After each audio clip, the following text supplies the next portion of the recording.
we have these guys revving Earth engine for a laugh. They've actually just revved it back down. A minute ago it was doing full pelt. Oh, here we go.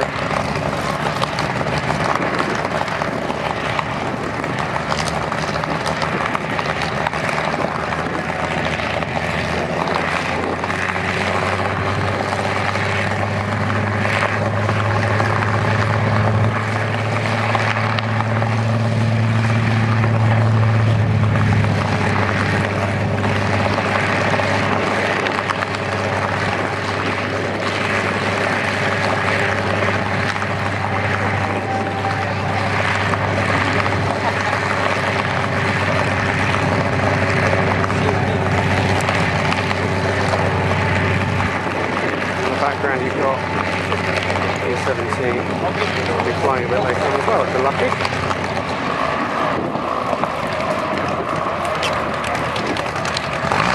Here is all the synthetic flies.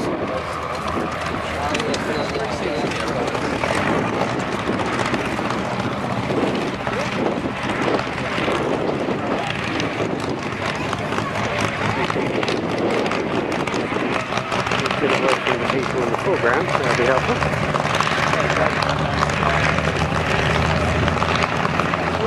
And then on to the Russian stuff. In that bit.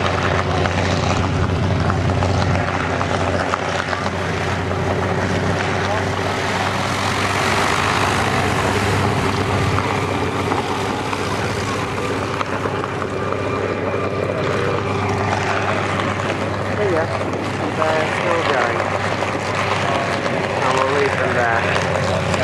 Good afternoon to you all here at Duxford from the Red Arrows, the Royal Air Force's aerobatic team, as you've just heard. Now, I need to just let you know that Red 1, who normally is here bang on time, has had a slight delay on the way in today, and he's due here at about 4 minutes past, so about another 2 minutes to go. Now, the Royal Air Force aerobatic display team, the Red Arrows, are proud to represent the Royal Air Force, of course, a very operational Royal Air Force in today's world. A lot of our service personnel are serving overseas on operations, most of them, of course, in Afghanistan. As the nature of being in the Royal Air Force these days, all of the pilots on the team have served operationally in one form or another, either over Iraq or Afghanistan, and most of our support team have done the same, and if they haven't, then it's quite likely they will do before they leave the Royal Air Force.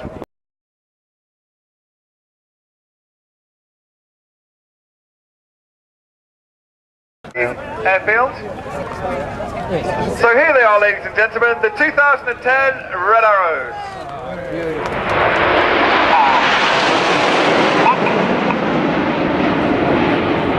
So the full display is on. Red 1, the aircraft at the front there is the team leader. Squadron leader Ben Murphy, we know him as Baz. He's in his first year as the team leader this year, and he's a former Harrier GR7 pilot.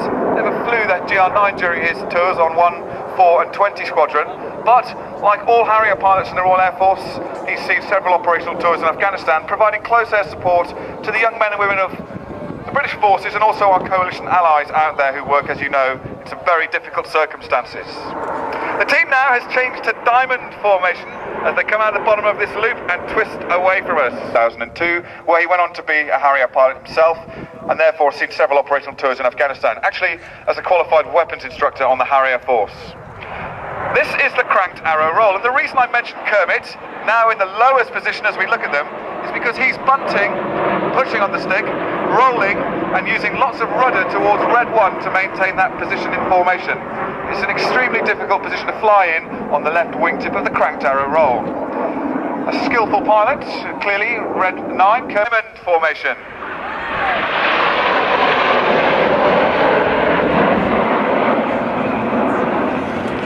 Now, Kirsty was born at RAF Nocton Hall in Lincolnshire, the daughter of a Tornado GR1 navigator who served in Gulf War I and actually missed the display here yesterday. He was stuck in traffic. But it was her father who inspired her to become a pilot in the Royal Air Force. He was serving on 27 Squadron at RAF Marham, a base where she later served on the Tornado GR4, and she used to see him at work planning missions when she was in her school holidays, and that's why she wanted to join the Royal Air Force to be a pilot. She's also been a flying instructor on the Hawk at RAF Valley, and as I mentioned, served on the Tornado GR4 on 13 Squadron and seeing operational service over Iraq. So Tom, I told you a little bit about this formation, which is tango. Made up of two straight lines, obviously, to get that T-shape, and it's very unforgiving to the pilots. The smallest errors in position are visible to us here on the ground. So they're all working particularly hard to make a nice, steady T-shape as they pass us now in tango.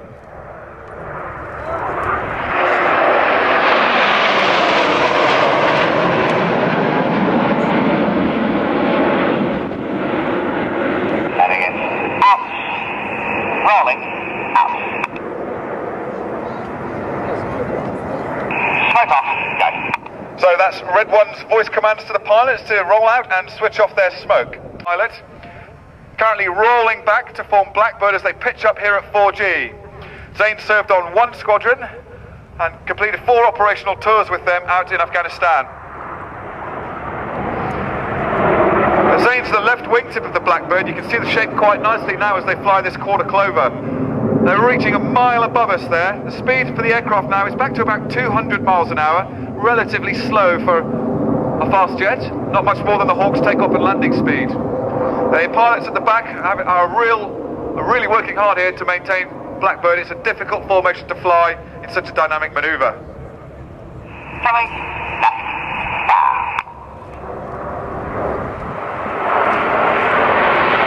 Holding. Bank. So, holding the bank now is also the signal to switch off the smoke as they set up for the next manoeuvre. Now I mentioned that we had made our personal salute in the Red Arrows to the veterans of the Battle of Britain. So the next manoeuvre is one of our most patriotic. Holding. Bank. Down. Right. Spitfire. In what we call the Spitfire roll. Ladies and gentlemen, as the red, white and blue smoke comes on, in Spitfire or Hurricane formation, a salute to the few, this is the victory roll.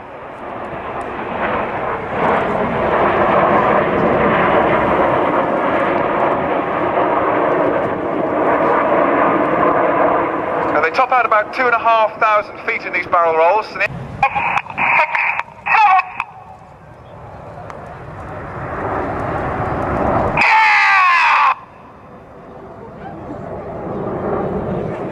I'm hoping he's alright. That was the very enthusiastic Red 8 calling go for 8 and 9 to move into chevron formation as they top out there, somewhere around about 6,000 feet, a mile above us.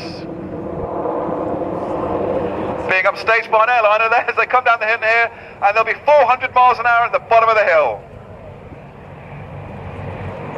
So ladies and gentlemen, finishing the first half of the show, this is chevron formation. Okay, stand by with those cameras. Here comes the cross.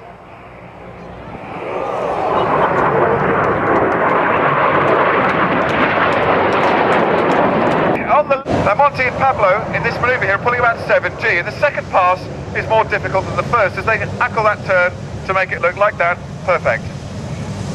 Once again, maximum performance of the aeroplane round here to make the third pass, which is the most difficult one.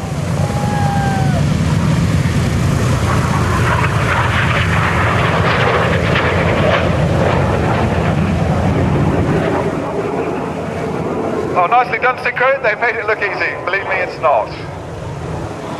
Okay, so Synchro to third. Pilots beneath Red 1 need to swing out below him rather like a pendulum using lots of rudder.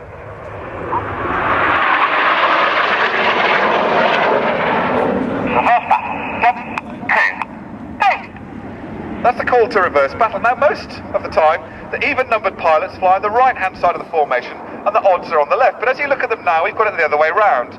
3 and 5 are on the right, 2 and 4 are on the left. We need to get them back to where they should be. So this is the clever part of this manoeuvre, which is called the slalom.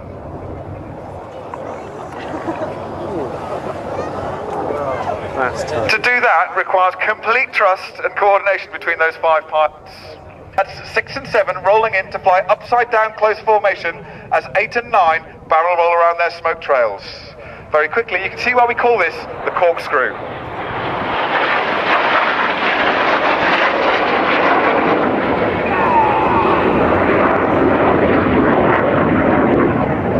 I absolutely love that manoeuvre. It's every bit as hard as it looks. You can imagine how difficult it is to fly close formation aerobatics the right way up.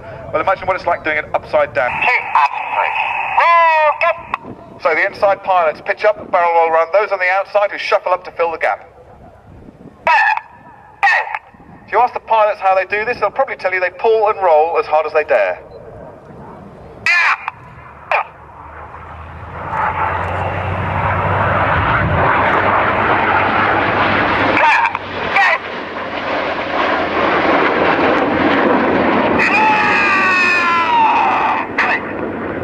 Right, now. Well, that was the very enthusiastic Red 5 St. Senate telling Red 1 he was complete with rollbacks. Here it comes.